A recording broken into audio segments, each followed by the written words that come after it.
avant de Manu dans le 6-9 et promis, il revient demain en direct sur Énergie. Galantis pour vous hits juste après les infos sur Énergie, les 9h.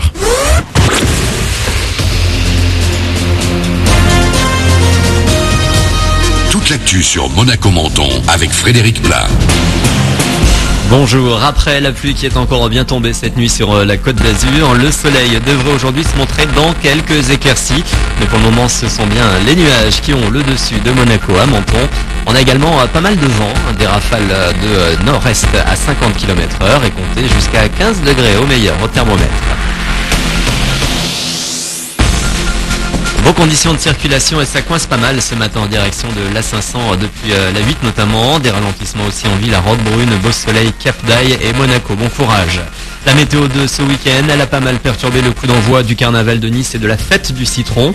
Malgré tout, hier, le premier corso de la 82e fête du citron est passé entre les gouttes. 20 000 personnes étaient présentes sur la promenade du Soleil en début d'après-midi. En revanche, en soirée, pas de spectacle de lumière annulé, à nouveau à cause de la pluie. Avis aux élèves de terminale un peu paumés avec le site admission post-bac. Vous pouvez faire le 0800 400 070 à partir d'aujourd'hui. Au bout du fil, des conseillers d'orientation qui répondent à toutes vos questions sur la procédure, le choix des filières et même la constitution des dossiers. La fin du cauchemar au Danemark, on en sait un peu plus sur l'homme qui a semé la panique en lançant 2 attaques meurtrières à Copenhague ce week-end. Omar El Hussein, danois de 22 ans, venait de sortir de prison où il purgeait une peine pour agression. Son visage a été diffusé dans les médias. Il serait inspiré des attentats de Paris en janvier.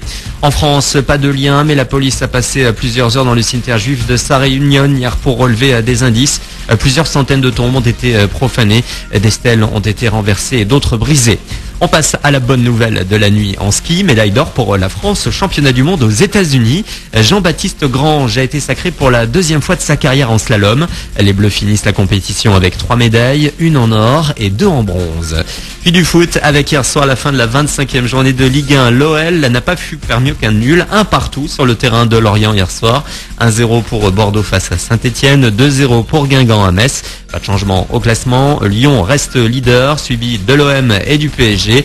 Je vous rappelle que le match AS Montpellier qui devait se jouer samedi a été reporté en raison toujours des conditions météo. Voilà pour vos infos, il est 9h03 sur Énergie Monaco-Menton. 40 minutes de hit à la suite s'offre à vous dès maintenant. Bonne journée à vous.